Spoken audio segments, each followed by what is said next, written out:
Assalamu alaikum, dear students and viewers. Hope you will be fine.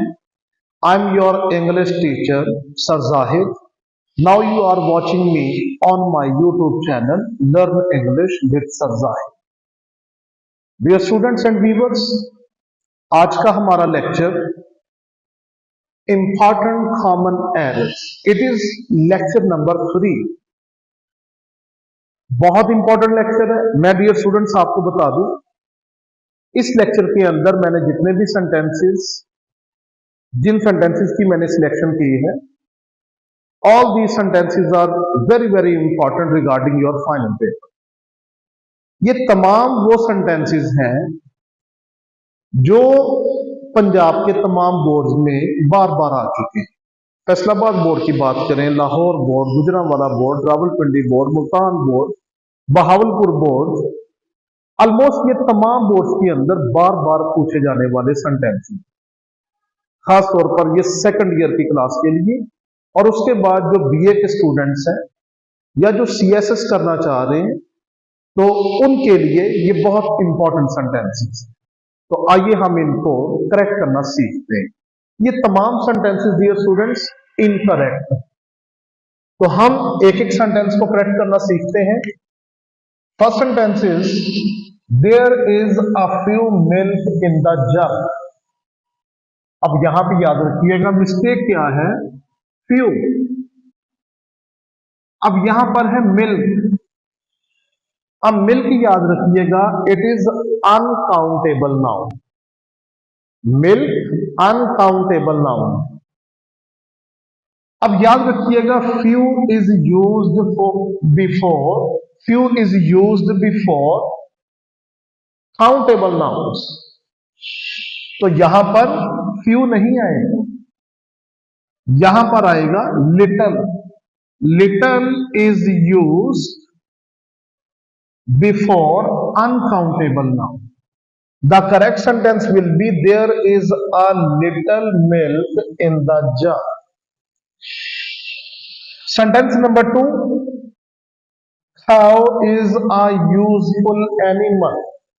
तो dear students याद रखिएगा, when a bird or an animal represents its class, यानी जब कोई भी परिंदा या जानवर अपने तबके की नुमाइंदगी करे, तो फिर हम उस जानवर या परिंदे के नाम से पहले हम डेफिनेट आर्टिकल द यूज करते हैं। तो यहां पर देखें, cow is a useful animal. यहां पर काउ तो एक मेंशन है, सिंगुलर, लेकिन पूरी दुनिया के अंदर जितनी भी काउस है, ये काउ उनको रिप्रेजेंट कर रही है या उनकी नुमाइंदगी कर रही है, अपनी क्लास की तबके की नुमाइंदगी कर रही है। तो जब कोई जानवर या परिंदा अपने क्लास की, अपने तबके की नुमाइंदगी करे, तो फिर इससे पहले डेफिनेट आर्टिकल यानी द यूज किया जाता है। The correct sentence will be the cow is a useful animal. Next sentence is the man is मॉर्टल। किसी हद तक ये सेंटेंस नंबर 2 के साथ ही बात जुड़ी हुई है। अब जैसे मैंने अभी आपको बताया कि जब कोई जानवर या परिंदा अपने तबके की नुमाइंदगी करे, तो उससे पहले हम डेफिनेट आर्टिकल द यूज करते हैं। But remember, if there is man, man और वुमन अगर आ जाए और ये अपने तबके की नुमाइंदगी करे, अपनी क्लास की नुमाइंदगी करे, तो फिर इससे पहले डेफिनेट आर्टिकल द यूज नहीं किया जाता। अब जैसे मैन इज मॉर्टल, यानी जो इंसान है वो फानी है। यहां पर जो मैन है, ये पूरी दुनिया के इंसानों की नुमाइंदगी कर रहा है कि इंसान फानी है। तो इससे पहले डेफिनेट आर्टिकल द नहीं आएगा, और ये जो मैन का एम है ये कैपिटल हो जाएगा, क्योंकि सेंटेंस इसके साथ अब स्टार्ट हो। तो मैन इज मॉर्टल, ये आपका करेक्ट सेंटेंस हो। सेंटेंस नंबर 4, ही married to a working lady. Dear students remember, English में कुछ जीरो प्रेपोजिशनल वर्ब, यानी जिनके बाद हम प्रेपोजिशन का यूज नहीं करते। जीरो प्रेपोजिशनल वर्ब्स में love, hate, resemble, reach, control और मैरिड, तो इनके बाद हम प्रेपोजिशन यूज नहीं करते। लेकिन अब यहां पे एक चीज याद रखिएगा, मैरी जो है अगर ये एक्टिव फॉर्म के अंदर हो, यानी एक्टिव वर्ब हो, तो इसके बाद प्रेपोजिशन नहीं आएगी। लेकिन एक चीज याद रखिएगा, मैरी अगर पैसिव फॉर्म में आए तो फिर इसके साथ प्रेपोजिशन टू आएगी। ये बात आप याद रखिएगा। तो यहां पे करेक्ट सेंटेंस होगा he married a working lady, क्योंकि यहां पर मैरिड जो है ये एक्टिव वर्ब है, तो इसके बाद प्रेपोजिशन नहीं है। Sentence number 5, the rich should not hate poors. अब यहां पर मिस्टेक है, ये स्टूडेंट्स याद रखिएगा, गरीब अगर एक हो इसे हम इंग्लिश में कहते हैं पुअर। अगर ये प्लूरल हो जाए, मतलब गरीब ज्यादा, तो फिर इसकी इंग्लिश होती है द पुअर, यानी पुअर और द पुअर के साथ कभी भी एस नहीं आता। अब आप अगर यहां पर देखें, वो प्लूरल बनाना चाह रहा है, यहां पर भी देखें द रिच, इट्स प्लूरल, वो इसका प्लूरल बनाना चाह रहा है, लेकिन पुअर का जो प्लूरल है वो कभी भी पुअर्स नहीं होता, द पुअर होता है। इसका प्लूरल आ जाएगा द पुअर, और ये भी आपने याद रखना है कि द पुअर के साथ भी एस नहीं आएगा। Sentence number 6, he is ill from fever. तो यहां पर याद रखिएगा dear students, it's a fixed preposition. Ill के बाद कभी भी हम फ्रॉम यूज नहीं करते, इल के बाद हमेशा विद यूज किया जाता है। ill with, he is ill with fever. Next sentence, Eamon knows swimming. अब डियर स्टूडेंट्स याद रखिएगा, अगर नाउ आ जाए KNOW या इसकी सेकंड फॉर्म आ जाए न्यू, और लर्न LEARN, लर्न, अगर नाउ और लर्न के बाद कोई स्किल आ जाए तो फिर याद रखिएगा नाउ और लर्न के बाद हम हाउ टू यूज करते हैं। तो आइए हम इस सेंटेंस को देखते हैं। अब यहां पर देखें नाउस, ये वर्ब है, अब इसके बाद है swimming skill, swimming is a skill. तो अब यहां पर याद रखिएगा, हम नाउस के बाद हाउ टू यूज करें, लेकिन जब हाउ टू आएगा, अब नेक्स्ट जो है वो अगली बात याद रखिएगा, एमन नोज हाउ टू स्विमिंग नहीं होगा, a man knows how to swim. To के बाद हम यहां पर V1 यूज करेंगे, लिहाजा यहां पर ING नहीं आना, ये आपका करेक्ट सेंटेंस होगा, a man knows how to swim.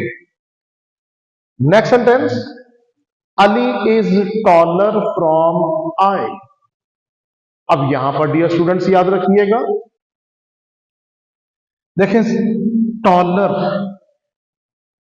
Toll positive degree है, टॉलर कंपैरेटिव डिग्री है, टॉलेस्ट सुपरलेटिव डिग्री होती है, टॉलर इट्स कंपैरेटिव डिग्री।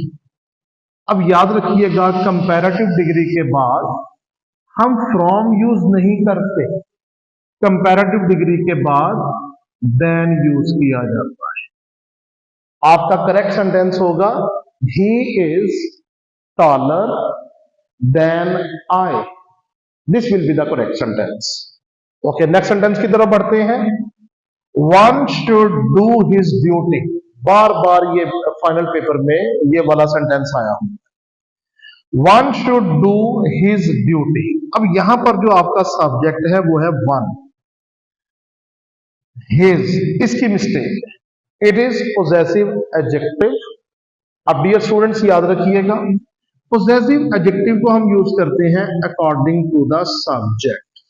अगर यहां पर सब्जेक्ट होता आई तो यहां पर आना था माई, यहां अगर होता वी तो यहां पर आना था आवर, अगर यहां होता यू तो यहां पर आना था योर, अगर यहां पर होता ही तो फिर आना था हिज, अगर यहां पे होता शी तो यहां पर आना था हर, अगर यहां होता दे तो यहां पर आना था देयर। अब यहां पर जो आपका सब्जेक्ट है वो है वन, तो याद रखिएगा यहां पर अब हिज नहीं आएगा, हिज तो आता है ही के साथ, अब यहां पर आएगा वंस। तो करेक्ट सेंटेंस आपका होगा one should do one's duty.